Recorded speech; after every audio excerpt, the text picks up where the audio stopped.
ব্রট to you by V-Guard, co-powered by Sensodyne ও ভিমল বলো কথা কেশরী। রামপুরহাটে আজও উত্তেজনার ছবি ধরা পড়ছে। উচ্ছেদের প্রতিবাদে ও জমায়েত এবং পে লোডারে উঠে বিক্ষোভ ব্যবসায়ীদের। আটকে দেওয়া হয়েছে পুলিশের গাড়িও। পে লোডার নিয়ে ফিরে যেতে হলো পুরো কর্মীদের। বৃহস্পতিবার হকারদের 1 মাস সময় দেন মুখ্যমন্ত্রী মমতা বন্দ্যোপাধ্যায় এবং তারপরেও গতকাল রামপুরহাটে উচ্ছেদ অভিযানে নামে পুরসভা। পরে বিক্ষোভের জেরে বন্ধ হয়ে যায় উচ্ছেদ। কথা বলবো আমাদের প্রতিনিধি হিমাদ্রির সঙ্গে। হিমাদ্রি, এখনকার পরিস্থিতিটা ঠিক কেমন? এখনো পর্যন্ত কিন্তু স্থানীয় যে ব্যবসায়ী রয়েছে তারা তাদের কথায় অনড় যে আজ কোনোভাবেই পে লোডার রাস্তায় নামানো যাবে না। যদি উচ্ছেদের কর্মসূচি পৌরসভার পক্ষ থেকে নেওয়া হয় তাহলে বৃহত্তর আন্দোলন এখানে হবে, কিন্তু কোনোভাবেই উচ্ছেদ করতে দেওয়া যাবে না। একটু মুখ্যমন্ত্রী মমতা বন্দ্যোপাধ্যায় 1 মাস সময় দিয়েছেন। তারা এটাও জানাচ্ছেন যে আমরা সরকারি জমিতে দোকান করছি, আমরা দোকান ফুটিয়ে নেবো, কিন্তু হঠাৎ করে কেন এই ধরনের উচ্ছেদ যেমন প্রশ্ন তুলছেন তারা। পাশাপাশি প্রশাসন সূত্রে যেটা গতকাল বোলপুরের ক্ষেত্রে আমাদের জানিয়েছিল ঠিক একই কারণে যে আমরা কোনো মুখ্যমন্ত্রী হকার উচ্ছেদ করা যাবে না, আমরা কিন্তু হকার উচ্ছেদ করছি না। আমরা যেটা করছি সেটা হলো রাস্তার ধারে যারা রাস্তাকে জবরদখল করে রেখেছে, সাধারণ পথ চলতি মানুষের চলতে অসুবিধা হচ্ছে, যানজট হচ্ছে, তাই কিন্তু প্রশাসন সূত্রে খবর।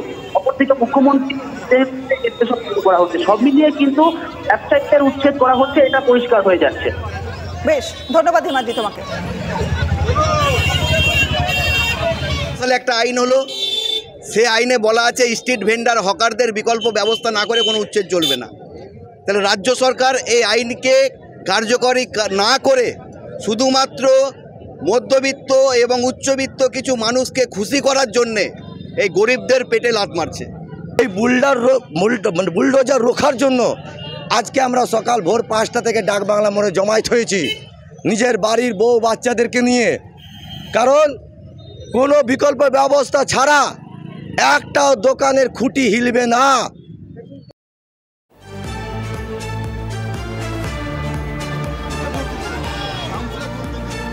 মুখ্যমন্ত্রীর বার্তার পর ফুটপাত খালি করতে অতি তৎপর প্রশাসন। ফুটপাত জবরদখল মুক্ত করতে ময়দানে পশ্চিম মেদিনীপুরের ক্ষীরপাই পুরসভা। ফুটপাত থেকে দোকান সরিয়ে নিতে চলেছে মাইকে প্রচার। রাতের ঘুম উড়েছে ব্যবসায়ীদের। দোকানের উপর নির্ভর করেই সংসার চলে বলে দাবি ব্যবসায়ীদের। দোকান সরিয়ে নিলে পরিবার নিয়ে পথে বসতে হবে। প্রশাসনিক হস্তক্ষেপে বিকল্প ব্যবস্থা দাবি করছেন ব্যবসায়ীরা। অন্যত্র সরকারি জায়গা দখল করিয়া স্থায়ী বা অস্থায়ী কাঠামো নির্মাণ করিয়া, এটা টুকটাই তো আমাদের সব কিছু নির্ভর, এটা থেকেই আমাদের 5টা-6টা পেট চলে। এইটা যদি বিকল্প উঠে যায় আমাকে রাস্তায় বসে যেতে হবে। কিন্তু এখানে তো আজ 8-10 বছর ব্যবসা করছি। কী ভাববো বলতে কি, এখন যদি তুলে দেয় আমরা যাবো কোথায়? আমরা তো এই তো গরিব মানুষ, আমরা এখানে একটু করে খাচ্ছি, সংসারটুকু চলছে, আর এইটুকুর উপরই নির্ভর আমাদের। আমি আগে ভুটভুটি ইঞ্জিন ট্রলি চালাতাম। আমি মাস 3 হলো এই জায়গার ফুটপাথটা একজনের দখলে ছিল, সেটা কিনেছি 50,000 টাকাতে কিনেছি। আমার কোমরের গণ্ডগোল, মানে ডাক্তারি বলেছে যে তোমার আর জার্কিং চলবে না, এই করে চালাতে হবে। মেয়ে নার্সিং করছে। আমরা ব্যবসাদারদের ব্যবসার বিপক্ষে নয়, কিন্তু ফুটপাতটাকে যাতে খালি রাখা যায়, কারণ যানজট সৃষ্টি হচ্ছে, দুর্ঘটনা ঘটছে, যেগুলি খুবই ক্ষতিকর। সেই বিষয়ে আমরা আমাদের পৌরসভার পক্ষ থেকে আমরা মাইকিং করেছি, প্রচার করেছি। এই হকার কিংবা এই ব্যবসাদাররা এরা ক্ষীরপাই পৌরসভার ট্রেড লাইসেন্স করে ব্যবসা নেমেছে। আজ আমি ছোটোবেলা থেকে দেখে এসেছি। আজকে পৌরসভা উদ্যোগ নিয়েছে 1 সপ্তাহের মধ্যে এই দোকানগুলো রেট নিয়ে। এই মানুষগুলো যাবে কোথায়? আজ যে কর্মসংস্থান জায়গা নেই, এর একটা বিকল্প জায়গা তৈরি করে তারপর হকারদেরকে তুলুক। আমাদের প্রশাসন চাইছেন বা প্রশাসন চাইবেন আগামী দিনে যে এই ব্যবসাদারদের কথা মাথায় রেখে মাননীয় মুখ্যমন্ত্রী বিকল্প কোনো ব্যবস্থা করার জন্য প্রস্তুত করছেন আর কি। আগামী দিন কীভাবে তাদের বিকল্পভাবে তাদের ব্যবস্থা করা যায়, তাদের রুটি রোজগারের বিষয়টা, সেদিকে আমাদের প্রশাসন এবং আমাদের পৌরসভা তৎপর থাকবেন।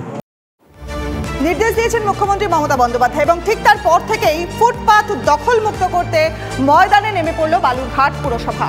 বিশেষ অভিযান বালুরঘাট পুরসভার। পুনর্বাসনের দাবি জানিয়েছেন ব্যবসায়ীরা। ফুটপাতে দোকানদারদের পাশে থাকার আশ্বাস দিয়েছে বিজেপি।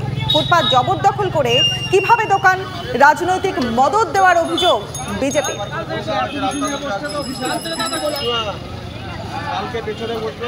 বললেন আমাদের দোকানের বাইরে মাল রাখা চলবে না। হ্যাঁ, অনেক দলবল নিয়ে এসেছিল, ভয় লেগে গেল। হ্যাঁ, পৌরসভার আমরা সব সরিয়ে দিয়েছি, ওনার কথা মতনই সরিয়ে দিয়েছি। হ্যাঁ, হঠাৎ করে, আমরা জানি না কিছুটা, হঠাৎ করে। আমরা দীর্ঘ 10-15 বছর থেকে ফুটপাতেই ব্যবসা করছি, কিন্তু এখন যদি হঠাৎ করে আমাদেরকে উঠে যেতে বলে, তাহলে আমরা চাই যে আমাদেরকে একটা বিকল্প কোনো জায়গা দেওয়া হোক, যেখানে বসে আমরা ব্যবসা করতে পারবো। এছাড়া তো আমাদের আর অন্য কোনো কিছু নেই যে এটা করে তো আমাদেরকে চলতে হয়। কিছু সংখ্যক ব্যবসায়ী যারা এই ফুটপাতের উপরে সাময়িক ব্যবসা করে সংসার চালাচ্ছে দীর্ঘদিন ধরে, বকলমে তাদের একটা অধিকারী হয়ে গেছে, এবং তাদের এই মুহূর্তে সেখান থেকে যদি উচ্ছেদ করা হয়, তাদের ঘর সংসার নিয়ে তারা কোথায় যাবে এই প্রশ্নও কিন্তু আজকে অস্বীকার করার উপায় নাই। পৌরসভার চেয়ারম্যান থেকে প্রত্যেকটা কাউন্সিলর করাপশনে যুক্ত আছে। প্রত্যেকেই এই আপনার ইয়ে বসানোর জন্য, মানে ফুটপাতের লোকজনকে বসানোর জন্য এরাই দায়ী। এর আগে ফুটপাত উচ্ছেদ করার জন্য অনেক চেষ্টা করেছিল, হয়নি। ওরা যদি করতে পারেন ভালো, কারণ ওনাদের কাঠমানি আর আসবে না তো। পৌরসভা যখন এখানে কাজ করতে যাবেন, মাসোয়ারা একটা কাঠমানি আসে তো। দোকানদারদের কাছে মাসোয়ারা চলে, সবার কাছে মাসোয়ারা চলে, এই কাঠমানি বন্ধ হয়ে যাবে।